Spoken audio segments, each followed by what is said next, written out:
back, DNA Strand Crew, or should I say welcome for the first time this year to Dynasty DNA's own Stardom Situm Saturday, but you live people will be listening on Friday. So we got a lot of great things cooking over here at the Dynasty DNA Network. As we said, we promised Start Sit Saturday to be back, and of course, here it is. Promises made, promises kept. We're back on it. Start Sit Saturday, week 1, and this year a little bit of a new flavor, joined by some of the great guests of the Dynasty DNA Podcasting Network. First off, I got to introduce myself, the host as always for Stardom Situm Saturday, TJ Blake. You can find me over on Twitter at FFTJBlakeDNA. And I'm also joined from Whistle to Whistle podcast here on the Dynasty DNA Network by our good friend, Justin Tessier, better known as Teixeira. Teixeira, I know that you've been really rocking hard some of this start-sit stuff, sending over some nice lists over on the Discord, one on the website that is up. But let me ask you this. You ready for the show tonight? Stardom Situm Saturday. You Absolutely. I'm ready to get these guys ready to go, and their lineups locked and loaded for Sunday. Absolutely. And, you know, there is a game going on currently coming up. It is going to be the Chiefs versus the Chargers. It's going to be on the YouTube. You guys got to check that out if you're watching live. I mean, I have it playing in the background. And we're also joined by the one and only, my co-host from the Triple Threat podcast and a Dynasty DNA legend in his own right, Nicholas Holt, Dynasty Wiz. You can follow him over on Twitter at DynastyWizFF. Wiz, you ready to talk some start-sit action here ahead of Week 1's games? Yeah, Week 1's already started, which is crazy. I was checking some of my lines to see how I'm projected to do after the disappointing Pickens, AJ Brown performance. Shout out Javonte Williams and Jalen Hurts, two best running backs in the league as of right now. No, I mean overall, I saw that DeAndre Swift's projected minus 479 points in one of the leagues, so I might be cooked Week 1, but we'll figure it out. Oh, and you should have knew that you got DeAndre Swift making you feel good here. Wiz, that DeAndre Swift truther. I will say that might be the only bear that Teixeira has an okay feeling about is DeAndre Swift, the X-Line. I know he's not a big fan of bears in general, but that might be one where he might give him a little bit of a pass. But we're going to hop right into the show, and I will lead us off. And it's Stardom Situm Saturday, and we always talk the starts first. That's what I like to do. We like to get a positive vibe going, so we're going to go with the starts. And we will start with the quarterbacks. And it's going to be my pick, and we're going to start with my first quarterback I want to talk about for a start this week. And again, guys, it's early in the season. We're going off of trends from last year mainly, right? That's the thing. That's the thing you got to look at. We're going to go and see that because we don't have any other data. It's going to go off last season and things. So one quarterback leagues especially, I'm starting Baker Mayfield this week, guys. Going up against the Atlanta Falcons. Last year he torched the Atlanta Falcons through 3 touchdown passes in each of the games he played against the Falcons. The Atlanta's allowed the 7th most fantasy points per game to quarterbacks last year. And look, I think that this game could have a little bit of a shootout flavor or shootout vibe to it. So I think that this is going to benefit a player like Baker Mayfield. I'm just throwing this out there. I know that there's some people probably a little bit worried a little bit about the Tampa Bay receiving situation. That might be in the back of their mind. I'm not worried whatsoever. Look, I like Mike Evans. I think Emeka Egbuka, as far as pro-ready rookies, I think he could come right in and do really well in this offense. So give me Baker Mayfield. I'm going to put a point predictor of 23 for him this week. I think that he can get there. I like his outlook. I could see him being a top 7-ish type guy this week. And if you have him in one quarterback leagues, I'm firing him up. Teixeira, I don't know how you feel about that. How do you feel about Baker this week? I love it. If you look at the track record between these Atlanta and Tampa Bay games, they are shootouts. They are high-scoring affairs, and you want pieces in those offenses, and you want points, specifically at the quarterback position, because more often than not, those quarterbacks are getting points in bunches. I like your prediction of him getting at least in the 20-point range. I have him closer to 25, like 23. And I think that's just because of the fact that either it's dump-offs to Bucky Irving or it's deep shots to Mike Evans because he likes to just torch that Atlanta defense. I like that pick there with Baker Mayfield. I think him and Penix are going to get into a shootout of sorts inside the dome, and weather is going to be not a factor, so it's going to allow for more fantasy production as well. That's a good point as well, Teixeira. I mean, look, it's still warm, but it is the South. It could be rainy. So the fact that it is in a dome, that's another good point to make. Let me ask you, Wiz, you are a Baker Mayfield connoisseur, should I say. I know that you are a fan. You're a Baker Moneymaker fan. So let me ask you this. He's going up against the Atlanta Falcons. If you had him in a one-quarterback league, is he a super attractive option to you this week? Yeah, well, on the you saw my face reaction when you said Baker Mayfield, and I said, because I that was the steal guy. your guy. I Yeah, love you it. stole my guy. Yeah, and a little disclosure. I was just outside mowing, weed whacking, cleaning up the garage a little bit, and TJ's over there. It's like, hey, you want to start a cinema? I was like, yeah. When you trying to record, and he's like, soon. I was like, what's soon? He's like, well, kind of right now. I was like, oh, let me see what I got going. I haven't not looked up anything, but I was like, oh, Baker Mayfield's gonna be my guy. Teacher's like, oh, I'll go first to make it easy, so you guys have time to go look up. You stole my guy. You stole my Hey, guy. great But, minds think alike. That's the way I look at it. and yeah, it's painful. But no, I mean, you touched on the head, right? High scoring game. Both games last year. I think both went in overtime, if I'm not mistaken. Bucks got swept by Falcons last year. Forgot about that. Pretty crazy. But I mean, 3 touchdowns, over to 330 yards in his last performance against the Falcons. I think it just wheels up still, right? I mean, Chris Godwin's not going to be playing, but Emeka Ibuka is a new guy that's been added there. I think Jalen McMillan's out, or am I thinking of someone else now? Yes, he's on IR. Yeah, he's with the on neck IR. injury. Yeah, so there's a lot of injuries there, but I mean, overall, I think the Bucks can make this an interesting game, a fun game to watch. Definitely a game I'm going to be watching in the early window here. So I think it's a really good pick, TJ. All right, I appreciate it, Wiz. And as Teixeira said, great minds think alike. We might be a continent apart, but we're still on par. Wiz, you got to go back to the I'll be like this. Wiz, go fish. He's going back to the quarterback pool. He's going back to the quarterback pool. Well, we're going to go over to Teixeira next. Teixeira, your start quarterback for week 1. Let's hear who you have. Mine is surprise. I'm going outside the usual suspects here, and I'm going to dip my toes in the water with this one. I'm going Trevor Lawrence against Carolina. Ooh, spicy. Carolina was one of the worst defenses to quarterbacks last year, and they're one of the team defenses where quarterbacks specifically were able to put up points in bunches in fantasy. I don't see that trend changing. I didn't see much added to, band-aid that wound, so to speak. And I think Trevor Lawrence has got that new toy in Travis Hunter on the team. He's got those backs behind him, and I think he's going to want to showcase his arm, show that he's back and healthy. And I think could be a situation where it's one of those games where if you have a quarterback that's got a harder matchup and you have Trevor Lawrence sitting there on your roster looking at facing Carolina with Brian Thomas Jr., who arguably is probably going to be a top 5 wide receiver easily this week. So, and I think that the Jags are really going to want to showcase and justify their pick at Travis Hunter and get him going on the offensive side of the ball. And I like his upside. I mean, I have him this week just outside my top 12 of quarterback finishes. I got him at 15, and I think he can get his floor is 20 and his ceiling for me is 23. And for your quarterback 1, that's okay for week 1. I mean, we saw last night Jalen Hurts was able to put up 24 points in most leagues just with his legs, and despite Dak doing his thing, getting sub double digits, and I think Trevor Lawrence is just a solid play to pick on that Carolina defense. Okay, and Teixeira, I will give you credit because look, I've said this a lot about this show. Like, well, you could play in the kiddie pond and be like, yeah, and take the layup sometimes, right? But like in a super flex, Yeah. I mean, this could be a decision for somebody. Should I play? I mean, like one quarterback. Yeah. I mean, yes, that'd be very, very tough. But in super flex, you're looking at it and be like, maybe you have a couple of these guys. Yeah, I like the call on Trevor Lawrence in that type of situation. And going up against this bad Carolina defense.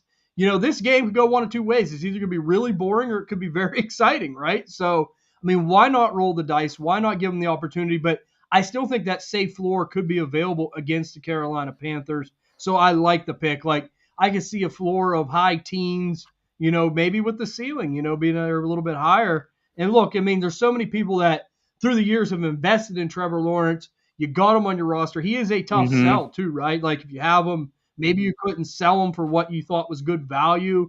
So now you have him. So it's like if you're going to rely on him sometimes, you've got to at certain points. And I think this could be a point. So seeing what Teixeira is saying here, Wiz, especially in a super flex setting, which I think you would have a tough decision here. Maybe if you had a couple guys, do you think you could make a case for T-Law going up against Carolina? How are your feelings on that? I mean, I agree with the points, right? New head coach, their new offense system. Maybe this works better for T-Law, right? We saw his first year with Doug Peterson work really well for T-Law when he had a new change in there. I'm just not overly confident in there. Like, I'm not going my way to start T-Law, right? I've had better options. Like, until T-Law proves it, I'm going to trust him as a QB2 at best, right? Like, I'm starting him over guys like Russell Wilson and Joe Flacco in a league.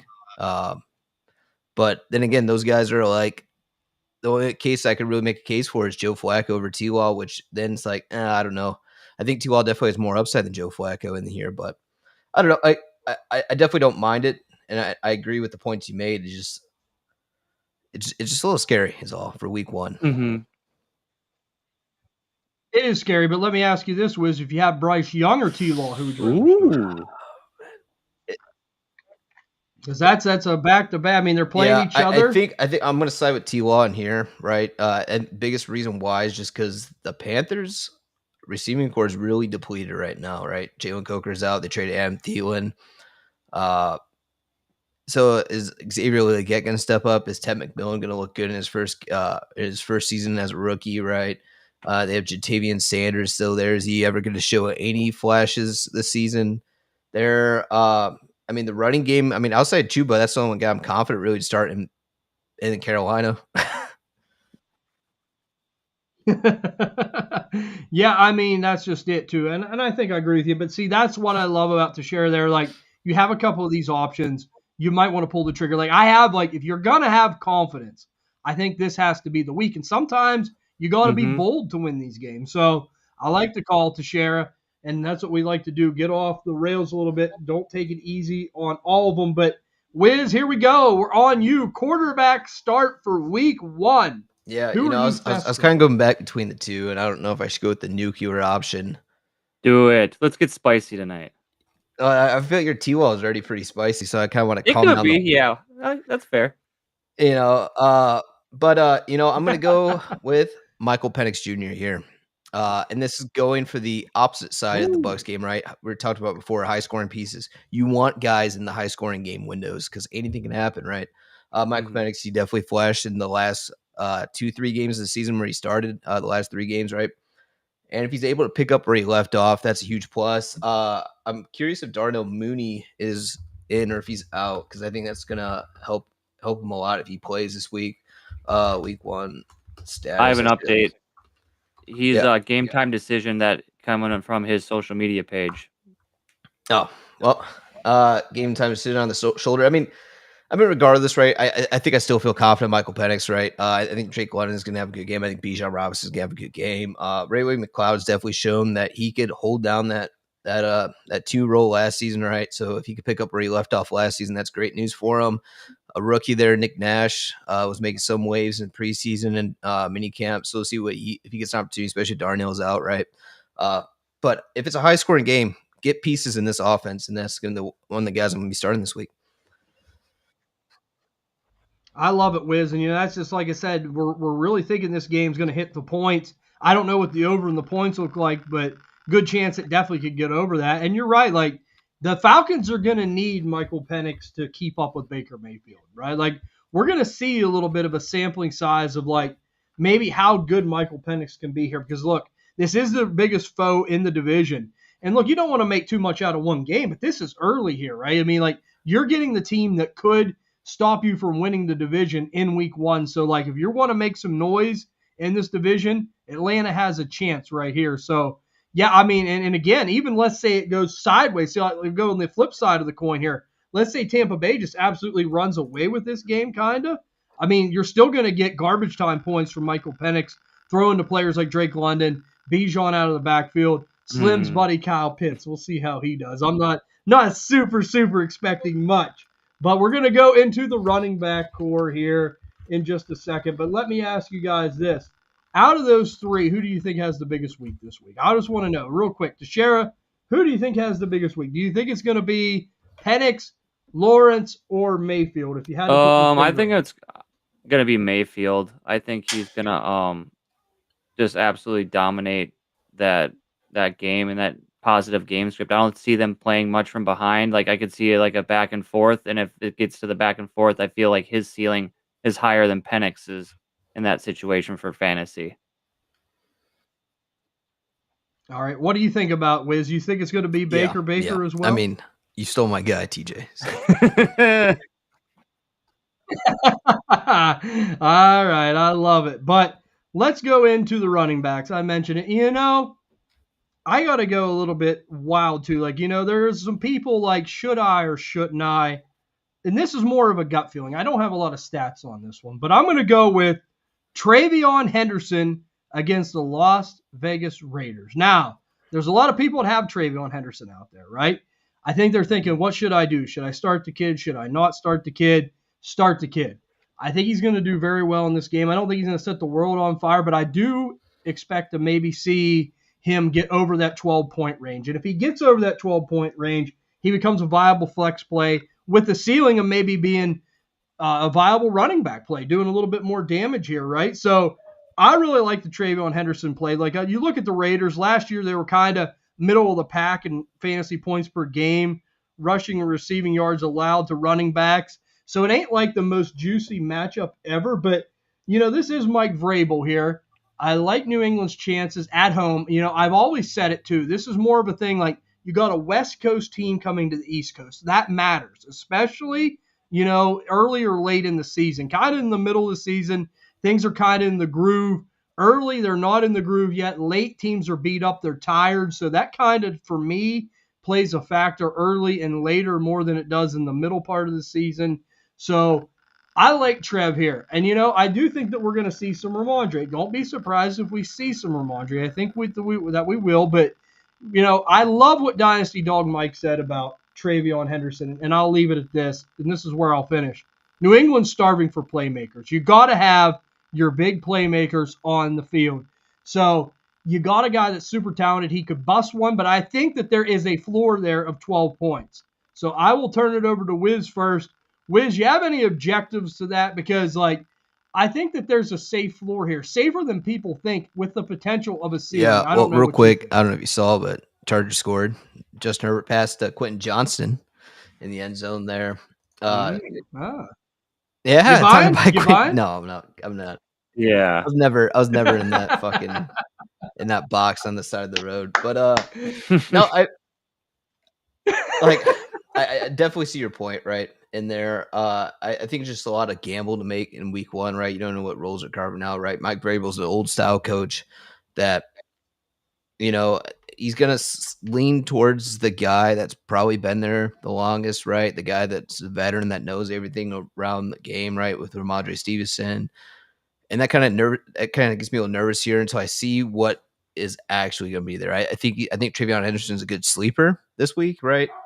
But I wouldn't feel confident, right, as being my number one RB. I mean, in some redraft leagues, right, I am kind of stuck starting this week just because this is where I drafted him, right? I think Travion Henderson's going to be a tremendous back this year. Just week one, I don't know if his upside is going to be too high, right? If he gets around that 12-4, right, I think that's great for him, but I could see it going like 6 points. Yeah, I mean, it has potential to, but like to me, see, I'm opposite. I think that there is a floor there. And you're right. I mean, like I expect to see Ramondre, but you got to take some chances. Kind of like what Teixeira said. Look, I mean, maybe you had a Rashid Rice. Maybe you had a Jordan Addison. And you're looking at that flex spot. I'm not saying start him at running back for sure, but you're looking at that flex spot. If I have him, like I feel as comfortable as I would anybody else. I don't know how you feel about that, Teixeira. What do you think about Trev this week? I think he'll be good. I think he'll be solid. I don't see a high ceiling for him, but there's definitely a floor there that warrants him being put in lineups for sure, and especially in week one. I think that the split is a lot closer to 50-50 in week one, and if the game script goes as I think it will be, and it'll be sort of a closer game. I think the Patriots will lean on Trev to break a big play or have some ceiling potential there as it gets later on in the game to try to maybe break this slow pace or try to overcome this attrition that's going on with like either Drake May struggling passing or not being like the place book's not working that well. I think that I would start Travion over Ramondre in lineups. That's how much confidence I have out of that backfield of what fantasy options I would go with. And I think that he could finish as a top 20 running back this week as a ceiling, but um not much higher than that just because I'm kind of like to lean on the side of wait and see before I put all my faith and chips on him. I mean, he's talented, he's got all the ability in the world, but I guess the overall I'm fine with it because of the competition on the other side. I'm not afraid of the Raiders defense, and I'm more confident in the ability of Travion breaking one or two than I am of the Raiders holding Travion back in any way. Okay, so we're going to hop to you to share, since we have you on the screen, the running back that you want to start here in week one. Who do you have? Dig in my veteran running back clubhouse. I'm going to pull him out of the room and say hi to James Conner. I think he's going to be a smash play this week against the Saints in New Orleans, another dome situation, so no weather.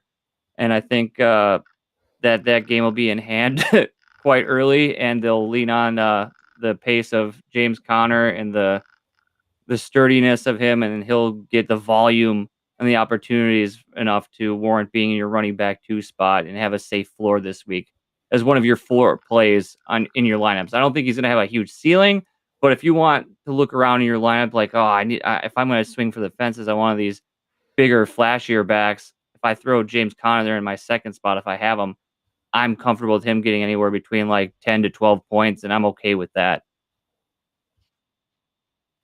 Yeah, and that's a good call. Mm-hmm. Like, I think that's your worst case scenario, and you're right. Like, the way the game script warrants it, and we talk about this a lot on the show. You guys are going to hear this a lot this year.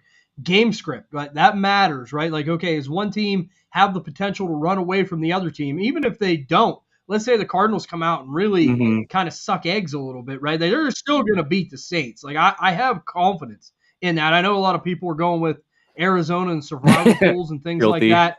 Wiz, anything to add to the Cardinals and James Conner love here from Teixeira going up against the Saints? Yeah, it's a good play. That's definitely one of the guys I was considering there. I thought he was going to go a different direction, talk about someone that's mounted on a wall behind him, but I guess not this week.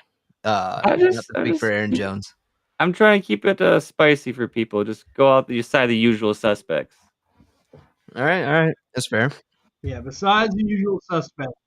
But Wiz, here we go. Is it going to be a usual suspect from you? Because I have a feeling I might know who it is. Wait, who do you think it's going to be? Yeah. That's DeAndre Swift, right? We've seen this before, right? With Ben Johnson.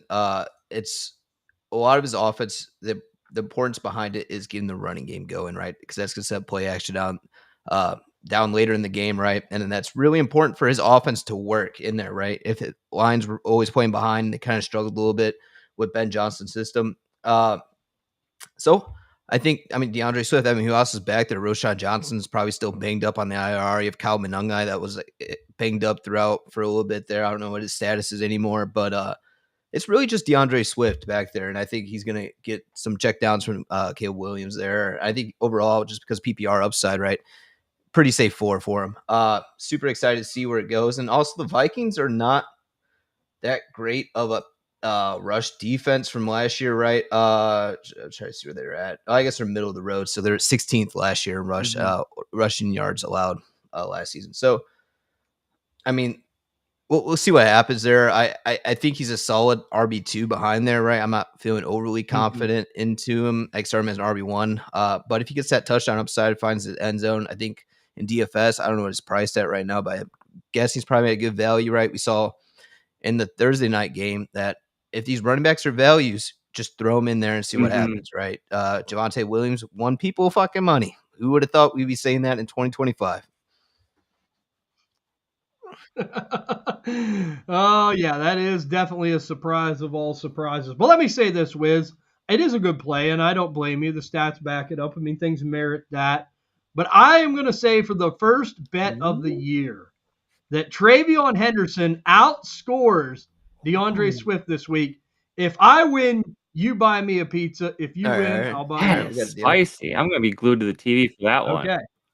Yeah, I think hopefully it just doesn't turn into yours and Mike's bet from last year with Javon Baker and Jalen. Oh, yeah. Rated by 2 points.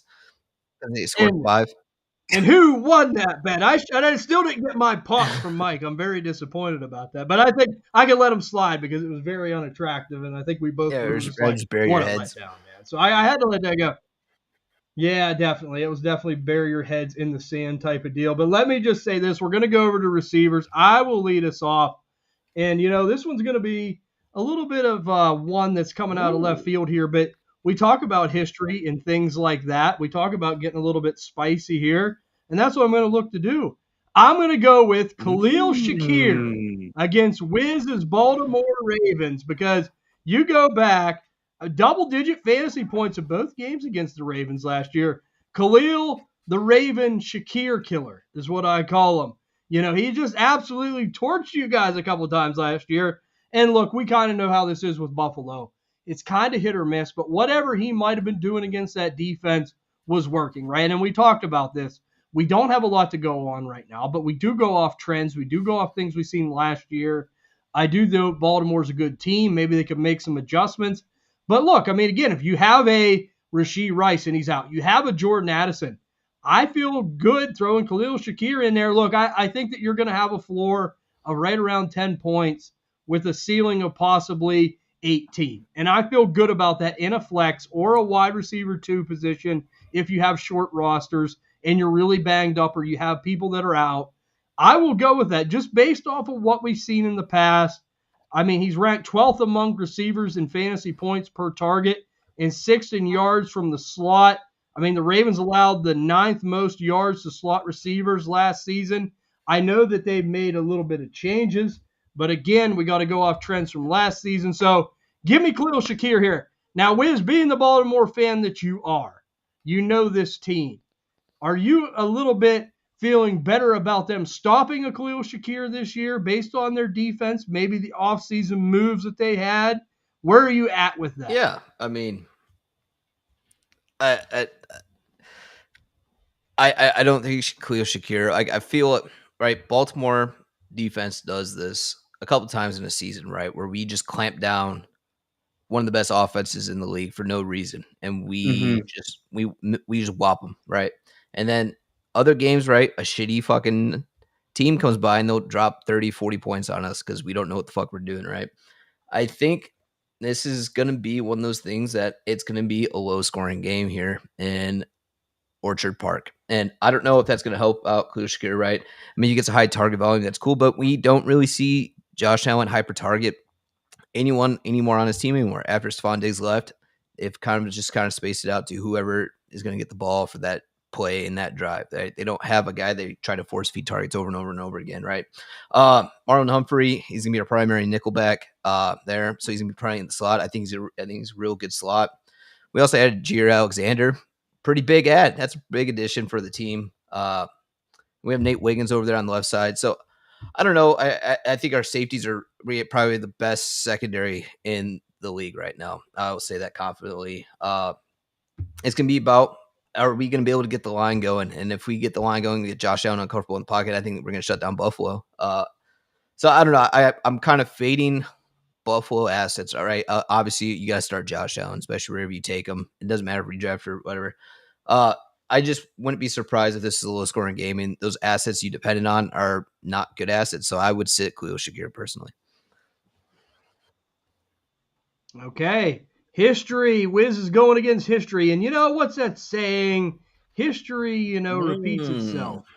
So you just got to remember that, Wiz. For those who don't study it, history seems to repeat itself. But we'll hop over here to Teixeira. Teixeira, what do you think about Khalil Shakir going up against I think, Baltimore? what's the news on Keon Coleman? Was he ruled out yet, or was his... I think he got dinged up in practice and whatnot, but yeah, That's what I regardless, heard I too. think he's a solid play. He's more of like a flex option for me, possibly bottom end wide receiver Right. too. But I think he's gonna get the majority of Josh Allen's eye this weekend on Sunday night. I see that game being a lot closer, and with that being the game script of the play, I like Khalil Shakir's hands. I like his ability to catch the ball and extend drives and move the chains, not necessarily be a big red zone target or that sort of goal to go short yardage kind of guy. I think he could bust a big play, but the points that Wiz made though, their secondary additions and their upgrades and development with that secondary core, I think it's going to be harder for Khalil Shakir to make his ceiling this weekend. But if he's someone that you're looking forward to have as just a floor play because you have better options at wide receiver or you are desperate for a flex, I think he's solid for a good 10 points is where I feel he could be at.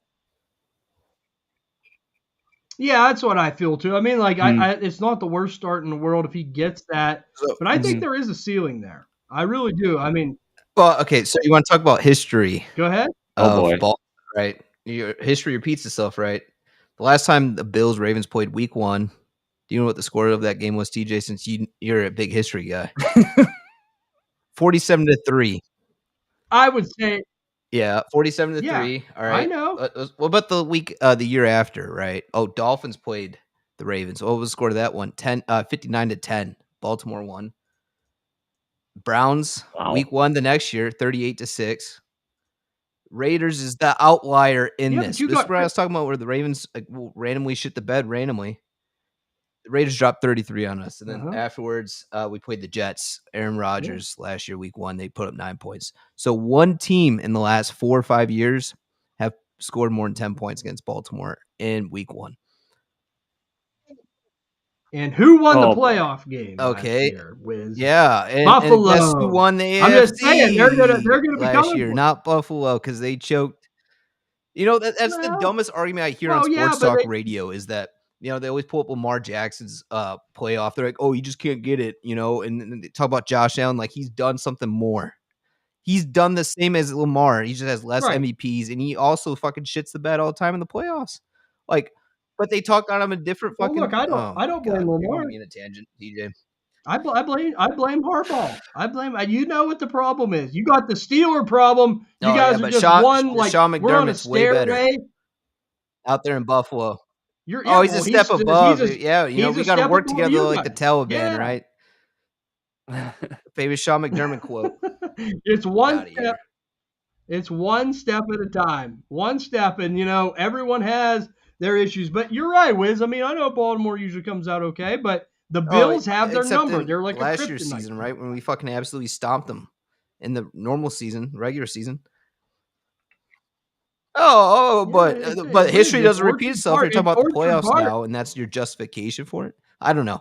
I don't get what you're saying, TJ. I think you're Well, wrong. I think Khalil I, Shakur is going to shit the bed, and I would bet I'm going to pick someone real spicy for my wide receiver here, TJ, and he will outproduce Khalil Shakur. all right, we'll see. We'll see. And to share, we're You going to come sure? over to I feel like you, passing over that wide heat over to receiver. Wiz while it's still hot. Hit strike while the iron's still hot.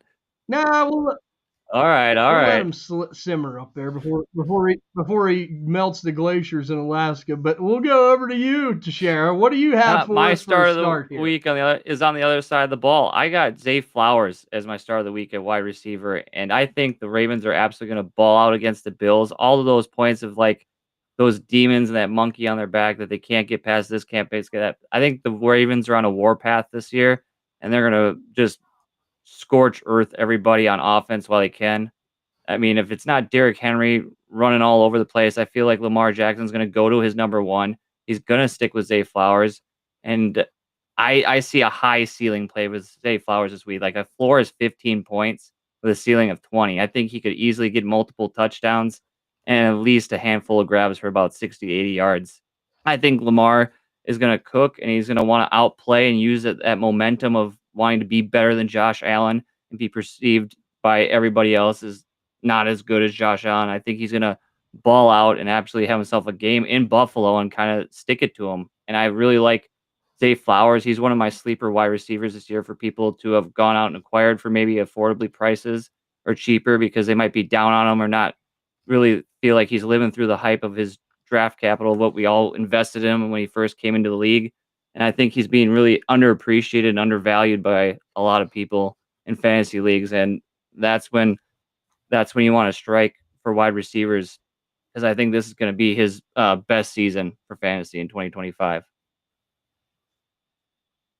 Okay, so Teixeira going to go with Wiz's guy, Zay Flowers. And, we talked about Zay Flowers. I think he's a good buy. I always think he'll be a wide receiver 2 kind of guy. And then you guys are invaluable. I mean, you need him to win. I like him. I like Jordan Addison. I mean, you got some players that I like having as far as bench flexy, Jacoby Myers. I mean, them guys are invaluable at some points. But I do think it's going to be a good play because unlike Wiz, he says low scoring. I think this will be high scoring. I think it'll be high. Wiz is so much invested in this Ravens defense, and it is good, but I think it's going to be higher scoring than he expects. But Wiz, Zay Flowers, here you go. Teixeira, you guys are actually on the same page here for a minute about this. Joe, go ahead and talk about it. You like the Zay Flowers I mean, play? I don't hate it, right?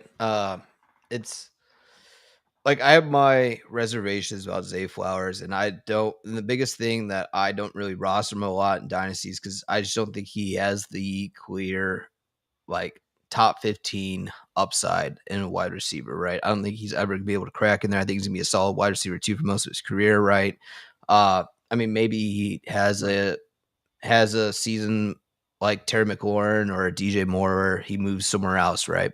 I think that's a good possibility for Zay Flowers, but just kind of where he's at in Baltimore, I think he's kind of capped out there. But overall in this thing, Zay Flowers is a hot or cool guy. He's either getting the ball a lot and he's showing off his yak ability, he's getting all the yards after the catch, or he's not getting the ball thrown his way. And that's kind of just how it's always been watching Ravens games, right? We like to go other ways. Isaiah Likely is out this week, so I think that helps him out a lot more. There's more and more target be able to come his way. I think DeAndre Hopkins is not really going to be taking much away. I think Rashad Bateman is probably his biggest threat in the test box to be kind of just running clear routes, and he's going to get he's going to get an opportunity to catch a ball at TJ. Mark my words. I think Tez Walker might be able to score more points than Khalil Shakir this week. TJ, he's going to go past Buffalo's defenders. He's going to catch one pass for like 70 yards and a touchdown, and that's more than Khalil Shakir will be able to amount. I'm not willing to bet on it. I'm just a little crystal ball reading is what I'm getting over there in the Alaska Glaciers. Oh. Wiz, that feeling like I thought I was hungry and I was like feeling like sick. I think that was just that take that made me like that. I mean, Khalil Shakir, you know how I feel about him. And you had to say that. You had to say it. But, it's okay. I'll give you a pass because you did come onto the show. You are a soldier. You're ready to rock. Now, let me ask you right now. Okay, here you go. Your chance. Wide receiver start for you in week 1. You said that you were going to be bullish. You were going to be brash about this. Now you got your opportunity. Yeah, Let's hear it. It's kind of, I feel like I have to pick him because this is a guy I've been talking about all offseason here. Mike and I have a soda bet with him and Khalil Shakir, and that's going to be Slick Ricky Pearsall for the 49ers. Going up against, I forget who the 49ers are playing. That's how much. Oh, it's the Seahawks in the 12th. Seahawks. Yeah. Is it alarming that Christian McCaffrey has week 1 injury report again where he just pops up randomly after he's not been on the injury report this whole entire season? That now all of a sudden it's giving PTSD flashbacks and all my shares over there. One of the guys I traded Christian McCaffrey to in a league for 2 firsts because I was rebuilding. He was getting cooked in the chat last night. So I mean, I don't know, but go back to Ricky Pearsall. I think this he's gonna need to step up, right? Juwan Jennings, he's questionable. But I think he's expected to play with this calf injury. Brandon Ayuk is still out. They traded Deebo Samuel this year. Jake Cohen's on IR. So this is where Ricky Pearsall proves that he was worth that first round draft pick that the 49ers invested into him. I think he's gonna have a really good day against the Seahawks, the Sea Chickens there. So yeah, fire me up, Slick Rick. I don't hate it, Wiz. I don't hate it. And, I know you love your guy and you're standing behind him. But I've always said on this type of network deal that we have going on, like, you go ahead and that just shows me you're not a flip-flopper. You really believe in what you're preaching. And, you know, I like Ricky Pearsall, too. Now, I'm not quite as high as you and Bob are. I do like him. I think he fits into that Zay Flowers, that Jordan Addison type realm. I think that's where he'll end up. And you just knew. I said about it. I like guys like that. Now, I'm not going to go out and overspend for him as far as trading for draft capital for him, but I do love getting them in startups at certain points. I like guys like that. I say it. You can't do without some of them players. But you're right. Due to all the injuries with the 49ers, he has a real good shot to really make some noise here. I mean, let's hope that he can. I know that you and Bob will be on pins and needles. The Ricky Pearsall fan club. I don't know who the president or the vice president is with. Who is that, you or Bob? Has there been someone that's just been like, okay, I will bequeath the presidency. I will be the vice president? Bob and I took a vote, and there hasn't been a decision made yet because it's been 1-1. So should we leave it up to the people? Power to the people? Yeah, I guess we might have to leave it to the people. But no, I mean, Rick Pearsall, I mean, everyone likes his film coming out of college, right? Coming out of Florida. I think he's a guy that could really pop. Unfortunate that he got shot and he got to ruin a lot of his rookie season there. But I think he's going to come back better than ever this year. And like I said, he has every chance to prove it. He's in the best situation possible right now. I mean, if Christian McCaffrey's out, I think that's definitely going to hurt him a lot, right? It's going to limit how their offense is going to run there because Brian Robinson's no Christian McCaffrey. Jordan James is on IR. I don't know has anyone checked the status of the rest of their backfield yet? I mean, Isaac Rendo, I know, was banged up at some point. Yep. So it's going to be real hairy on what happens there in San Francisco with the running backs. But overall, I mean, yeah, I got to trust Slick Rick here. All right, Wiz, I will give you points for, like I said, standing behind your guy. But let's go to the tight end pool very quickly here. And it's going to be my tight end that I'm going to be starting this week. It's a guy that, he just like, you want to forget about him. You think he's going to fall off. And, I've always said this. And it's going to be a Cleveland Cootie asset that I'm going to be starting David Njoku this week. Joe Flacco produced David Njoku's best season. Now he returns. You got to think that chemistry is still there. It's still viable. We talked about this on the Dynasty DNA Deep Dive. Cleveland is a team that gives Cincinnati a little bit of trouble. It is a division game. I suspect them to fight hard. I suspect them to keep it semi-close. I do think that Cincinnati wins the game, but I wouldn't be surprised if it's closer than people think. But here's the deal, right? I mean, last season, the Bengals allowed the second most fantasy points per game, fourth yards, and second most touchdowns to tight ends. So they are susceptible to giving up play to tight ends. We know this defense is not good for Cincinnati. If David Njoku is going to have a game where he's going to be able to really produce, I think that this is the game, Teixeira. What do you think about David Njoku starting him here? Absolutely. I feel history is going to repeat itself because the last two games in 2024 that he played the Bengals, he absolutely exploded and went off. And that quarterback he had with him, Joe Flacco, I think he's going to be best buds with him again this season. And he's going to be just take off where they left off as a security blanket.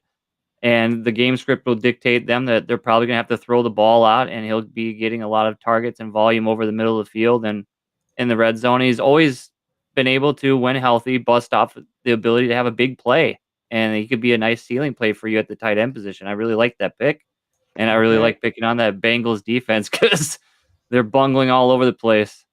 Absolutely. So, Wiz, just simple yes or no question. Do you like Njoku this week? Yes. Okay, that's all we needed to hear because we got to go over to share. We only got so much time here, fellas. We got to keep it rolling. But to share, we're going to come to you. Tight end that you want to start here in week 1. What are you pulling out of your stocking?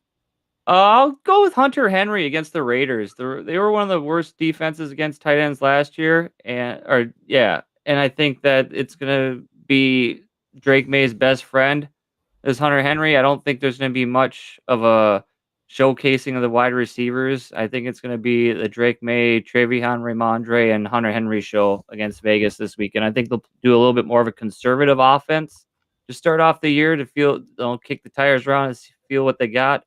And I like Hunter Henry just being a good floor tight end play with the ability to fall in the end zone 1 or 2 times. I love that call. I really do. I think that's a good one, Wiz. I think you agree. I seen you shaking your head. Yeah, absolutely. I mean, it's definitely a guy that I feel real confident in. I think he's been one of the best tight end buys you can make for the last couple of years now, and he's still super affordable for what he's producing, right? I mean, he is creeping up there in age. I think he's 29, right, or 30, or he's about to I be think he's in 30. the 3-0 club. Yeah, so he's definitely coming out his later years, but I mean, he's been aging like a fine wine, and just hopefully he continues that. I think Drake May's gonna. He's Drake May's best friend, right? We saw Drake May hyper target him before, so definitely tight end premium formatting. I think that's the wheels up there, 100%. Okay, it's a good call for sure, Wiz. Now you're up in the tight end pool. Who you starting for us here in week 1? Yeah, we got Slick Rick down there laying some sweet beats for Marky Mark and the funky bunch of the Ravens going down to Orchard Park. There, we're gonna be picking some apples, slaying some buffaloes. We're about to bring the buffalo herd back into extinction. We're about to run them right off the cliff, like the Native Americans used to do when they hunt buffalo. It's gonna be a great time there. Yeah, I mean, like I already said earlier in the show, I think with Isaiah likely being out, that's gonna help Mark Andrews a lot, right? And I know everyone's overreacting. I kind of said it before with Mark Andrews, like during the season, right? That he's having such a bad year. The fall off is happening. Isaiah Likely's taking over, and then he still finished as a top 6 tight end or top 5, or he's like top 7, something like that. Around there in the numbers, you go fact check and look it up, whatever. But yeah, give me Mark Andrews. Mark Andrews is a stud, especially the value you're getting him at. I saw him go for a 3rd and a 4th in a league, and I said, "What the hell are we doing?" I'm Mark Andrews. So go out there and buy Mark Andrews. You probably get him for a second, to be honest. Oh, Wiz, let me say this. It warms my heart that since that playoff game that you and Mark Andrews have reconciled, because I'm with you. I've been saying it. I think Mark Andrews has gotten a lot of disrespect. And, I think and I said this. I believe I said this on one of the shows. I don't know if it was one of the kickoff shows or if it was on the Dynasty DNA deep dive. I said, I think Mark Andrews has a really good game. I think he wants to prove a point. I think he's upset with what happened. I mean, how could you not be? I think he's going to do well there. So I got to agree with you. There is no likely as well. So I like the call out. I really do. But let's go into the dreaded sits for the first time of the year. Were you supposed to play like some music or something? Like, Yeah, no, that was it. You just didn't hear it because it's through my mixer. You obviously didn't hear it. But it is. It's like a scary sound that was going up. The dreaded sit category. I'll start it off here right now. I'm going to be sitting, and it kills me to say, because I really like this young guy. I really like the player. I think he's still a really nice dynasty asset long term. I just think it's going to be a rough season. CJ Stroud going up against the Los Angeles Rams. Look, you can try to cut this any way you want to cut it. I mean, this offensive line is not good. I think that the Rams, have the ability to get after him a little bit more than what people think.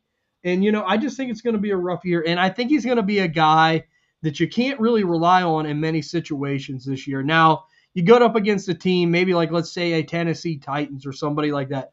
Sure, maybe C.J. Stroud becomes a little bit more viable, but I mean, an average pass rusher, I think, is going to give this guy trouble this year. I mean, it's just not good. I mean, they trade Laramie Tunsil, and there's a lot of bad things coming down the pipe, I think, for a C.J. Stroud-led offense. And, if it happens, this could enter the opportunity to buy low from a dynasty aspect.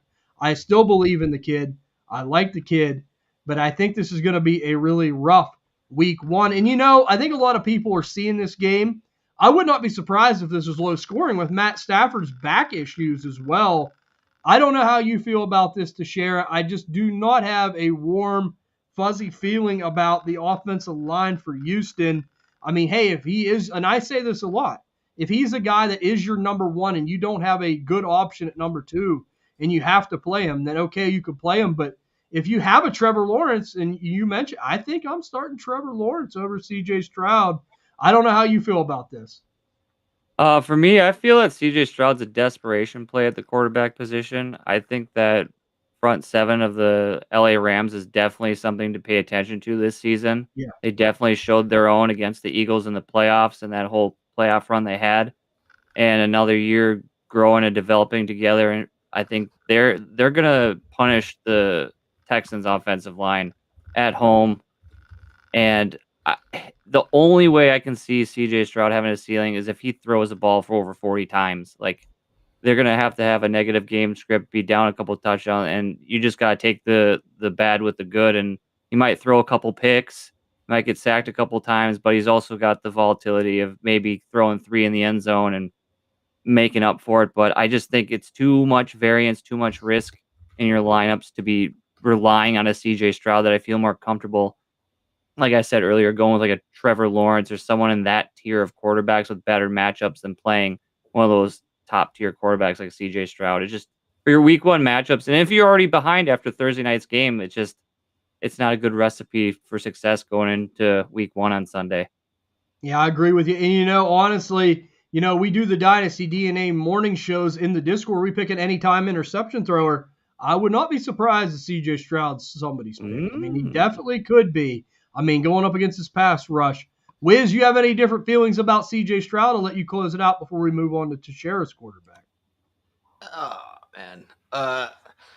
Right. I mean, do I think CJ Stroud's going to be a top 12 guy this week? Absolutely not. Right. But I think I think you get around those 15 points. It's probably around guessing, which is probably going to put him around QB 15, 17 area, right? Like if he's your best option, or you can be maybe starting like a Jerry Jeudy over him, I would still lean CJ Stroud right in that super flex spot.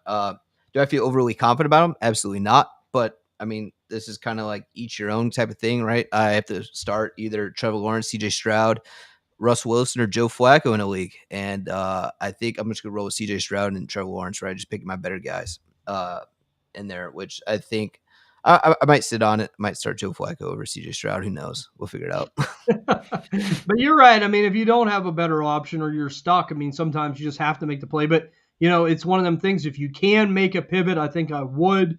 But Teixeira, we're coming over to you. Quarterback you're sitting for week one. Who is it going to be? I have Cam Ward. They're going up against the Broncos in Mile High, and the Broncos are one of the best pass defenses in the league going into this season.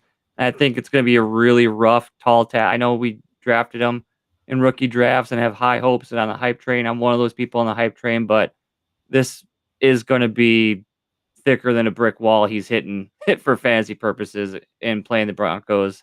I think if he's your quarterback, you're pondering on your rosters, just try to avoid and pivot and not fall for that trap of the offseason hype and the offseason stuff he's been doing, because the Broncos are the real deal on defense. They got a little bit better. They got Hufanga from the Niners, and they're that linebacking core. They're going to come after him and they're going to punish him early. And I don't see a ceiling for Cam Ward going into week one.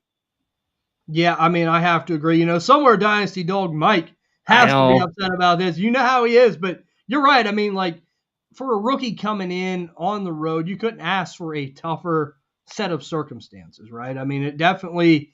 I'm like, I'm not this guy that always wants to start rookies. I know I said about Travion Henderson. Mm-hmm. There's just certain situations and certain times that merits, but I have to agree with you. Wiz, any objection on sitting Cam Ward? Because I mean, look, and let me say this, like, if you are a dynasty team that drafted Cam Ward between 2 and 4, like maybe it's the best thing to continue losing, right? Maybe get some more high draft capital, continue building it. Because if you are drafting that high, unless you're a contending team that somehow ended up with that pick, just wait this out. I mean, do you agree with sitting Cam Ward here? I mean, it's tough, right? Because I think the rushing upside there is going to offer a safer floor type of thing, right? Like I think I would sit. If I start him right, I don't feel overly confident, right? I'll say that about it. However, I would start him over my guy that I'll be sitting here. Ooh. Okay, so that's interesting. So last question: would you start Ward or Stroud this week, Wiz? That's what I was fun back and forth between, right? I think I'd probably start CJ Stroud over Ward this week. I think I would too. I mean, yeah, just by hair, I think I would too. And that is a tough call to make. But we'll hop over here to you, Wiz. You got the floor. Quarterback, you're sitting down in week one. Who is it? Yeah, I'm going to be punching down at this guy again after I left his fan club, and that's going to be Justin Fields. I'm sitting him this week against the Pittsburgh Steelers. Wait a minute. Wait a minute. I had to hit the button, Wiz. It's a coming to Jesus moment for you when it comes to Justin Fields. And you also gave the Steelers some credit. So man, oh man, I might even, be happy if I lose that pizza bet to you. But go ahead. Yeah, it's going to the revenge game narrative here, and I just don't want to trust this Jets offense. I feel bad for you, honestly, TJ. You have to watch this game Yeah, because it used to be an awful game to watch. Right? You got to have a double revenge game with Aaron Rodgers and Justin Fields, and it's going to be a low scoring crap shoot, not crap. We're just shooting crap. But I don't know. It's just a game I'm not really interested in watching. Not really anyone I'm interested in starting. Right. I mean, obviously, right. If you have DK Metcalf, you probably will be starting them. If you have Garrett Wilson, you'll probably be starting them, and probably outside. I mean, Brees Hall maybe, but you don't feel super great about it. Definitely not starting any of the Steelers running backs there. So I don't know. I think it's just gonna be a low scoring game. It's a game to avoid in DFS, a game to avoid in your fantasy lineups, unless if you have to, right? Yeah, couldn't agree more, Wiz. Very well said. And, being a Steelers fan like myself, I expect a low scoring game. I think it could be ugly as far as fantasy performers go. All I hope for in this game is that Roman Wilson gets loose one time on Dynasty Dog Mike, because we will be in the Discord celebrating, popping the champagne bottles on Dynasty Dog Mike. We got to love some of that. But let's go over now to the running back sits. And, there are some, appetizing options on the list here this week. I was a couple guys I was considering, and, we still have the Dabble start sit of the week, so maybe someone could come into play for that as well.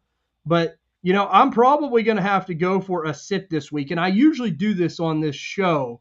I am going to sit the entire Washington Commander backfield going up against the New York Football Giants. Now listen, Wiz. I know you give me that little scowl whenever I start talking about this, but we talk about game script, right? I mean, I think that this is a game that could get out of hand, maybe, perhaps, right? I'm not saying it's going to, but maybe the Commanders pull away. And if that happens, what are we going to see? We're going to see this guy, that guy. I don't think it's going to be one guy. They're going to want to keep people healthy. This is a classic game where everyone could get 7 points, and nobody wants that, right? I mean, we don't even know who the starter is right now. I think we got to hold our horses a little bit. I know you guys mentioned Debo as well. What happens with him? And, this Giants team, you can say what you want, but their front seven is the best part of this team. I know they get after the quarterback. That's what they do more than stop the run. But we still have sexy Dexy Lawrence there in the middle there for the Giants.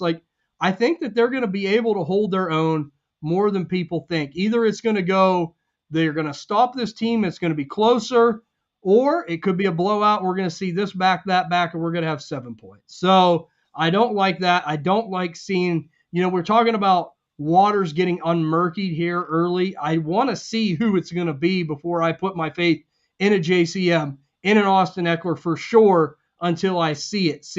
So I don't know how you feel about that, Teixeira. I will let you respond to it. For me, I'm in the erring of the side of caution with that backfield as well going to week 1. However, in a lot of my leagues and situations, I'm having be forced my hand to start Austin Eckler. I don't feel great about it, but I also have a realization that backfield, the floor is very unsafe and the ceiling is very mild. And I'm not expecting high things, even though it's the Giants. It's like how I said in the whistle. It's like a grenade went off when Brian Robinson left town, and you just gotta wait for the dust to settle and see how this thing shakes out in the first 4 weeks before you can confidently invest any sort of capital or anything into them. Absolutely, and I think that's the biggest thing, Wiz. So can you see where we're coming from here a little bit, Wiz? Now, I agree, and I, sympathize with the Sheriff's play a little bit.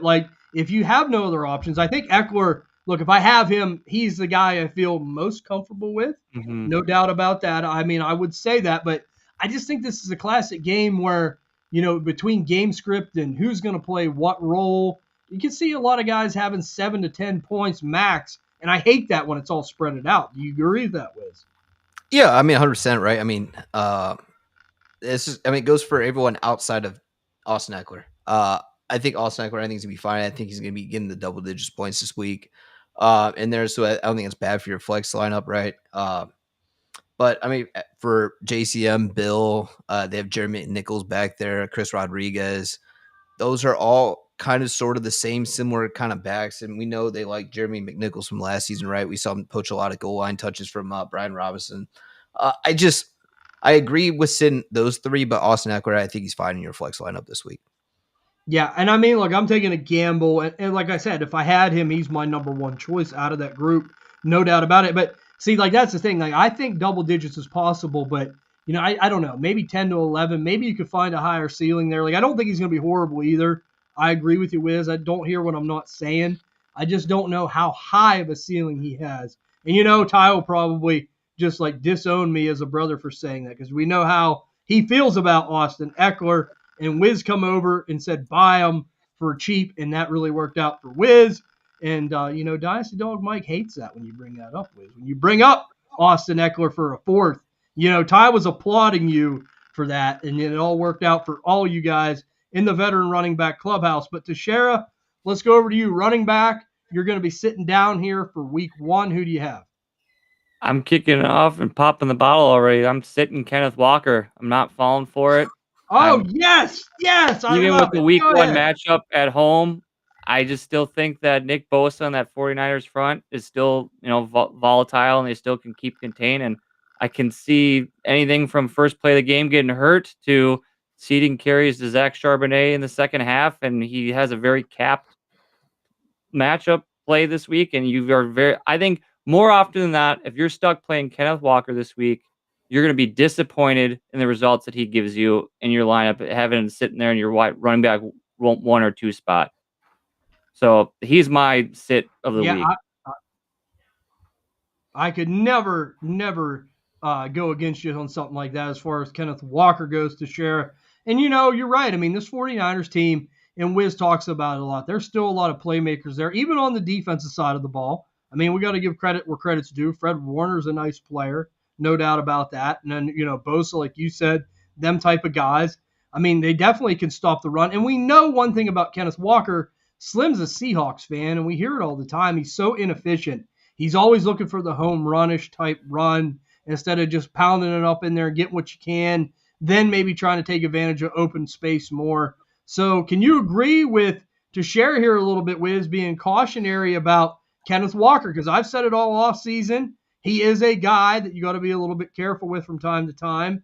And this is a division matchup. This team knows this team. Yeah, well. I mean, I don't know if you guys saw that in the game though, real quick. Juju was out here fucking doing that. I don't know how that was not a taunting flag after Nolan Smith got a taunting flag when he like did nothing compared to that. But anyways, yeah, I mean, Ken Walker's a guy that, you know, TJ, you keep saying but we've been doing the same thing. We've been preaching anti-Ken Walker sentiment there. Not a big guy, not a big fan of him, right? I think he's one of those guys that's a really good change of pace of back, maybe one of the best ones, right? He's a guy that could burst open, take it to the house on any given play. It just most of the time is just 3 yards, 2 yards, you know, and it's just nothing super sexy to start and like rant and rave about like kind of what his circle's kind of been doing, his cult following's been doing. So I agree, but I mean, kind of where you're drafting redraft, it's kind of like a forced start this week. But I do agree. I think it is a sit for me personally. I would not trust Ken Walker, but then again, I would not draft him where he's been going. Yeah, I love it. That was a perfect way to end the segment there on Kenneth Walker. But Wiz, you're up. I got you pulled up already. Running back, you're going to be sitting down here for week 1. Yeah, it pains me to say this name. I'm going to be sitting Nick Chubb this week. It's a guy that, I mean, he is the RB1 in out there in Houston right now. Joe Mix is down for a couple weeks, but he just did not look the same when he came back from his injury, right? I think might have been rushed last season with the Browns, and then he did something else to his leg. I forgot what his injury that took him out for us this season. But it's just one of those things that it's sometimes better to start no one of that position group, because I think that's kind of where it's at with. There's just a lot of up in the air right now. I don't know if Nick Chubb's going to get back to where he was or even a quarter of where he was. And that's my biggest concern. I'm just going to sit him. And Rams have a good defensive line, right? Jared Verse is out there. It's just, I don't know. I'd rather just not start it. Yeah, and I agree with you, Wiz. I mean, look, I mean, it's tough. And, you know, I mean, you being a fellow AFC Norther, we appreciate Nick Chubb. I mean, as far as like the guy himself, I've always been a fan of the player, but this is going to be very tough. I mean, heck, I think that they're going to be so, they talk about like one-dimensional with teams.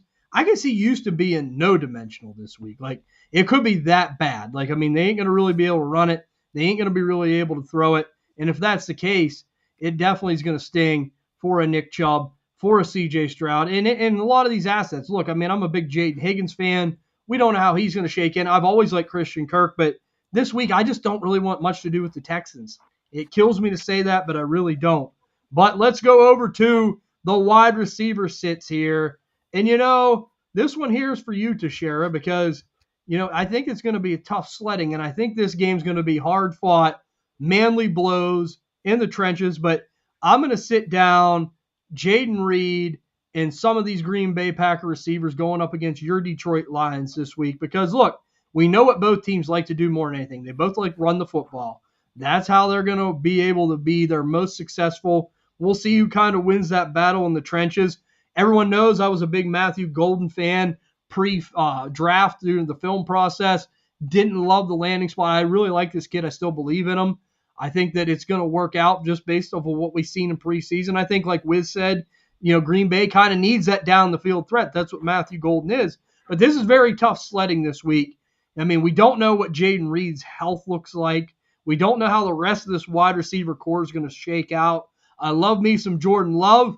I don't know what the ceiling's going to look like this week. I think this is a good week for your Josh Jacobs, your Jahmyr Gibbs, your David Montgomerys. Maybe some tight end play with Laporta and Tucker Kraft maybe could get something going. Outside of that, I think it could be very tough for these guys on the outside. I'm a big Brian Branch fan, Teixeira. I really like that guy. Even when he got drafted in a jeans and a T-shirt, I'm like, that's the kind of guy I would love to have on my team. Give him one of them TJ player jackets for IDP, Brian Branch. I do love me some Brian Branch, but I think this is going to be tough sledding for the Green Bay wide receiving core, Jaden Reed specifically with the injury. Do you agree with me? Absolutely. And from what I've been seeing, he's been practicing, but I don't know. I don't trust it. I just got this bad vibe. I got burned by him a lot last year. And I would, like you, agree with just erring on the side of caution and just avoiding that whole wide receiver room. The Lions secondary is one of the best in the league, and the Lions have played the Packers, whether it's at home or in Lambeau, very well with those pass catching options. They usually have been getting beat in the running game and the play breakdowns, but week one, with his health, you can't risk that in your lineup. Whether you got a big enough lead or you're struggling and you need a big ceiling play, it's not a smart move to do to try to gamble on him and see if his usage even gets remotely bumped up from last year. It's just something to avoid. I agree. Yeah, unfortunately, man, because we do like a lot of these players. But to share, we're going to hop over here to you. Wide receiver, you're going to be sitting down here in week one. Who do you have? I have Xavier Legette, the Panthers. I think I'm sitting him down solely on the fact that I think it's going to be the Bryce Tett show, and that he's just going to be a fraudulent flex play this week if you have to in your leagues. I mean, it's just something about that Jags Panthers game that you mentioned earlier. It could be a high ceiling game, or it could be really dull and boring. And if it's a really dull and boring game, he's just gonna be a bust in your lineup. So I would just stay away from Xavier Legette this week against the Jags. Wiz, how do you feel about the X-Man? I mean, this Carolina team. You think this is a good sit? You think it's going to be a Tet week? How do you feel? That's the problem. I don't know what kind of week it's going to be there in Carolina. Besides, probably just a shitty week. I'll be honest. I'm worried about it. Right. Xavier Legette, I don't think it's going to be the answer there. I think Jalen Cooker being out and them trading Adam Thielen is going to hurt that team tremendously. I don't know who else they have back there behind Tet and Xavier Legette, but yeah, I mean, it's just not looking good. Bryce Young's probably one of the biggest screaming sits of the week, right? Even though he has a little bit of a juicy matchup there with the Jacksonville. I don't think Jacksonville's defense is very good, right? I don't think Travis Hunter's going to make or break the defense at all. I don't know. Yeah, I mean, unfortunately, I think I agree with you. And, like we were talking about a little bit of a Bryce Young resurgence just based off the fact that, Coker going to IR, everything else going on. This is, like you said, trading Thielen. Like, I get it. Maybe he even wanted out. And sometimes they were, for these veteran guys, these guys that have been good guys in the league, some of these teams accommodate that. But there isn't much depth there. And, Carolina, could be a mistake. We think they were counting on Coker. Hopefully that doesn't come back to bite him. But Wiz, your receiver, you're going to sit here for week 1. Who is it? Yeah, I was kind of going back and forth on it a little bit here, but I'm going to go with Chris Olave this week. Just a guy that, going against Arizona Cardinals, they're an okay defense, right? They're nothing like crazy good, but they're not a bad defense either. And then they have Spencer Rattler throwing him the football. That does not give me the warm and fuzzies. And then they have Tyrus Slow back there, like not Carolina Panthers. The Saints do not know what they're doing, I don't think, right? The only one I'm really confident starting on this team is going to be Alvin Kamara. Other than that, you can't trust a damn asset down there in New Orleans, which sucks because they gave us so many great, tremendous assets throughout the years. And I think this year, just Alvin Kamara or bust, really. Okay, so, I couldn't agree more with you, Wiz. It's unfortunate there for the Saints. Like I said, they're definitely in play for the first pick overall. And, if they get Lenore Sellers, that would crush Bob's soul. And, we'll get to hear about that all offseason. But I think that is definitely an obvious one. And you're right, Spencer Rattler, we can't trust him at all. It goes from bad to worse for players like Chris Olave, unfortunately. But let's go to the tight ends. Tight end that I'm going to be sitting down this week, Colston Loveland. Now, going up against the Minnesota Vikings, we don't know, what's going to happen with the Cole Kmet, Colston Loveland timeshare, right? Like, I think that you're going to have to get lucky and have him score some kind of touchdown in this game to make him super fantasy relevant. It's early. We talk about rookie tight ends. I think some people are really banking on Tyler Warren this week. I think you got to be a little bit careful, right? This is a hard position to learn and come in and master. We got a lot of things, and I just don't like starting rookie tight ends week 1 very often, and we don't know what the split's going to be like. This Minnesota defense, no slouch either, right? We know how they are. Teixeira can tell you a lot about the Minnesota Vikings defense, and I think it's a big ask. Now, I like DJ Moore. I've been saying it. I think DJ Moore is the guy that is going to be the most prevalent in this offense. I've been saying it. I won't back off that point, and I think that's just going to be how it is. And everyone else is going to be getting what's left over for targets. And right now, I think it's just too much to bet on with Colston Loveland. Now, Wiz, I'll let you respond. Do you agree with me? Because I know you're a little bit bigger Colston Loveland guy. You are the Bears Glacier Glazer. But do you think it's smart to just be a little bit hesitant with the Cole Kmet stuff, with divisional game, tough defense, DJ Moore, like we like to talk about? You're on board with me on that. But how do you feel about being patient here with Loveland? I definitely think it's a smarter decision to just kind of sit him right. Maybe in DFS if he's a cheaper guy, and I think he offers some upside, right? I think Bears are going to want to play a lot of 12 personnel out there, which is going to get Cole Kmet and Colston Loveland out in the field. But I just would not prefer to trust it in my fantasy lineups in week 1, especially. You took him in the back half, so that means you probably have a better tight end option out there with like David Njoku, Mark Andrews. So yeah, I agree with Sin Colston Loveland. I definitely do not get the warm and fuzzies about him this week. Okay, so I'm glad you're on board with me on that. Teixeira, let's come to you. Tight end sit down here for week 1. Who's it going to be for you? I got Dalton Kincaid as my sit. I just don't have warm, fuzzy feelings about him. And I'm kind of out on him on the 2025 season. I don't see any sense of hope of him making a comeback, and especially week 1. Like against Ravens, that's a tough secondary to try to break through and try to give us all hope again on. I just don't see a scenario where Josh Allen is relying on him to stretch the field or extend drives or even be in the red zone. I think he's just going to be a bust for your tight end spot if you have to roster him. And I would certainly try to just pivot off of him this week if you can.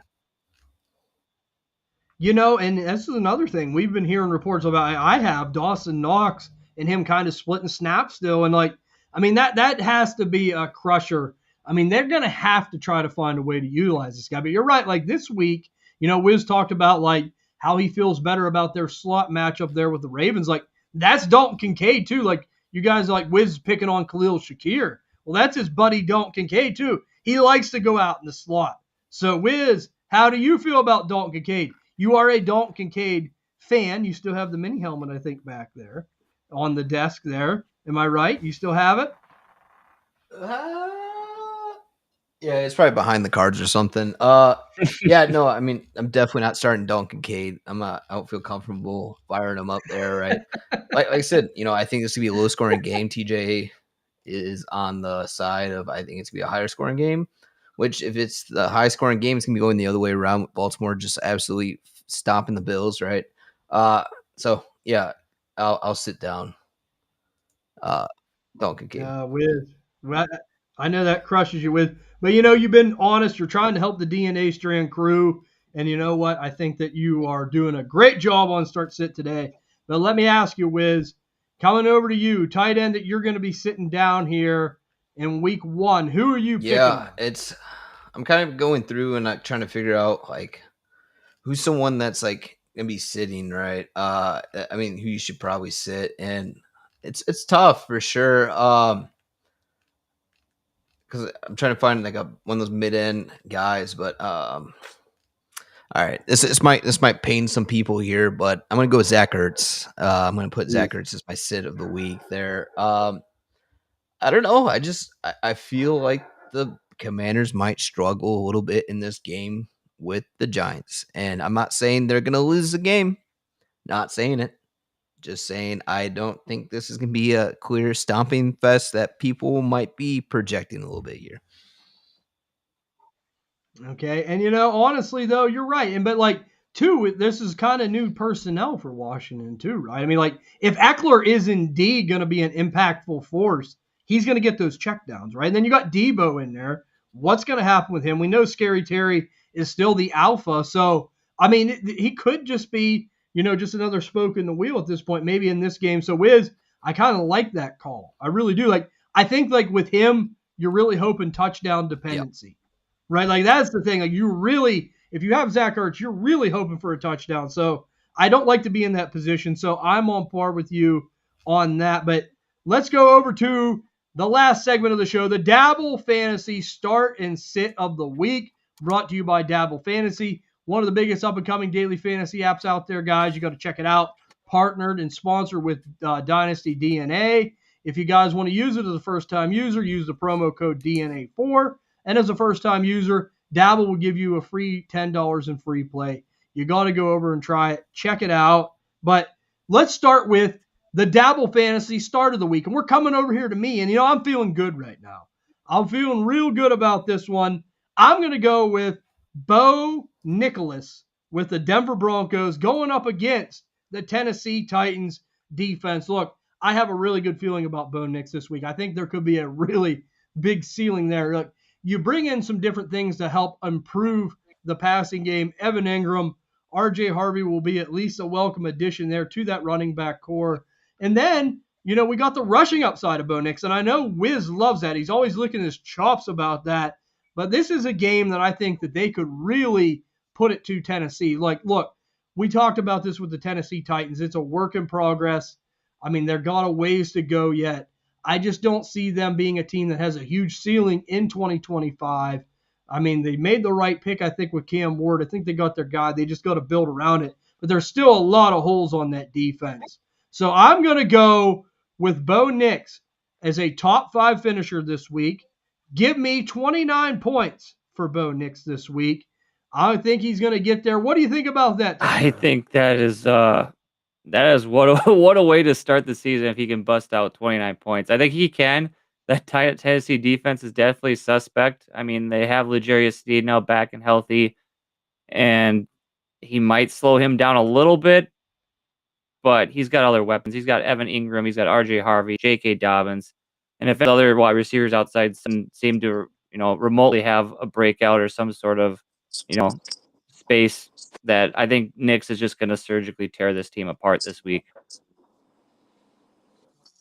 Okay, I like it. And you know what's even better? My internet's been so bad and Wiz has made so much fun of me. And he got booted. And my new extender has just got me rolling right now back in my studio. And I will shout out at that extender company soon as I remember the name. But let me just say this. Bo Nix, Wiz, I called it 29 points going up against the Tennessee Titans. I said he's going to be a top 5 finisher this week. Do you like that? Is it too spicy for you? Yeah, I mean it's a little spicy for sure. And hopefully I don't sound horrible because I am on my phone right now. I don't have my Wi-Fi. The kids might have knocked it out or something. No, but I mean overall, I mean it's a dicey start. I think maybe a little bit there. I don't feel overly confident about Bo Nix, but then again, I just never really feel overly confident about Bo Nix throughout the history of last season either. So I don't know. All right. Well, I like the matchup. I really do. And Wiz, it's okay. You don't got to blame Alaska's internet on your kid. You're blaming everyone, and it's not that. Now your internet is going wonky.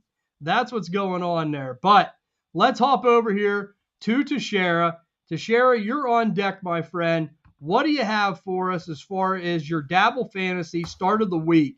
You're going to have to follow that Bo Nicholas call. Yeah, I'm going to follow with somebody, like I said, who's been giving me nightmares these last few nights. I'm going to do Chase Brown of the Cincinnati Bengals. I think he's going to have himself a feast of a game. He's going to be a check down merchant. Joe Burrow is just going to just light him up.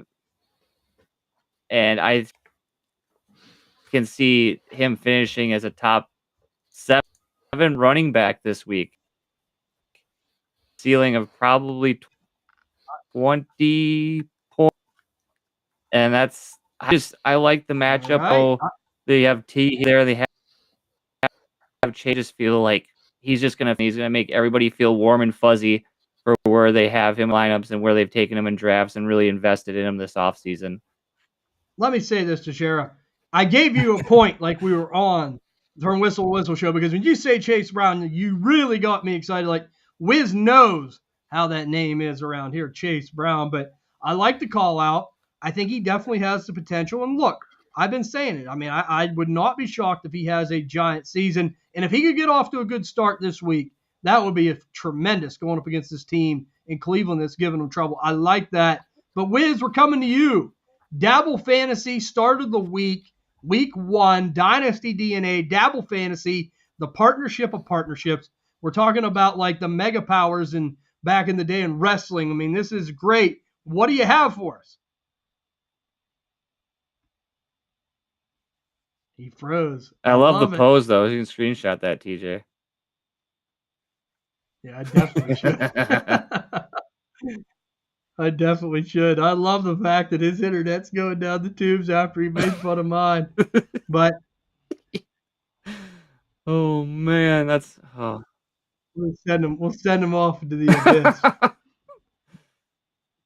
He'll be back. He'll be back. What do you think he would have gone with if he was making his sit of the week? Oh, here we go. He's back. His internet again. What a shame. So but I messaged my wife downstairs. I was like, what happened to the internet? She said, I think Garrett might have knocked it over. I was like, okay. And then I just got a text. My mom's out there trying to fix it, and she took it down trying to fix it after it was working. So chaos. Excuses. Yeah. But okay, Wiz, I know what it was. You needed an extra minute to prepare your Dabble Fantasy start of the week. Who is it going to be for you this week? Yeah, fire me up Jonathan Taylor this week. Going against the Dolphins, I think this could be a sneakily high scoring game that no one's really circling on their calendar over there. We know the Dolphins defense is not extremely good. We know that Tua usually plays better when it's warm outside, but it's going to be inside a little dome there. So I think the Dolphins offense might be clicking. The defense, hopefully the Colts offense can put up something there with Daniel Jones there. But I think Jonathan Taylor's going to go out there and feast. I wouldn't be surprised he has over 150 yards rushing at the bottom of the game. I think it's a play that I'm going to be making and gambling, right? I think is over in yards is a smash. I think anytime touchdown scorer, which spoiler for Sunday morning, if you guys come over here and hang out with us, that's probably one of my anytime touchdown scores. But yeah, just keep firing me at Jonathan Taylor. I think he's going to be a top 3 RB this week.